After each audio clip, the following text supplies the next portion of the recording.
Bhimsen 24 Marathi news नेटवर्कमध्ये आपले सर्वांचे स्वागत करतो। मी अमन श्रीराम घेऊन आलो आहे यवतमाळ जिल्ह्यातील ठळक घडामोडी। बघूयात बातमी विस्ताराने। यवतमाळ जिल्ह्यातील पाटणबोरी येथील एकता चालक व मालक संघटनाच्या वतीने दरवर्षीप्रमाणे 12 दिवसांपूर्वी गणरायाचे आगमन होऊन विविध कार्यक्रमाचे आयोजन केले जात असते। भजन व विविध कार्यक्रम केला जात असते। एकता चालक व मालक संघटनाचे ड्रायव्हर यादव दर्शनवार यांच्याकडून 1 क्विंटल 11 किलोचे लाडू वाटप करण्यात आले। चालक व मालक संघटनेकडून शनिवार या दिवशी महाप्रसादाचा कार्यक्रम घेण्यात येतो।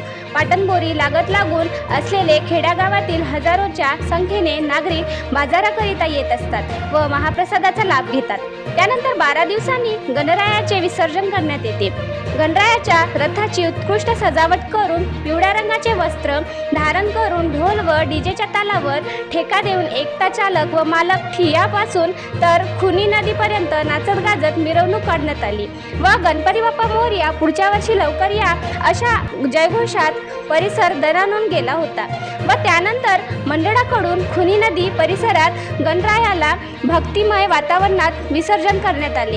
यावेळी पोलीस बंदोबस्त तगडा होता। प्रत्येक चौकाचौकात बंदोबस्तचे नियोजन दिसून आले होते। अशा शांतरित्याने बाप्पाचे विसर्जन करण्यात आले।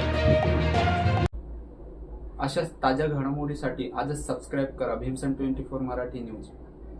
धन्यवाद।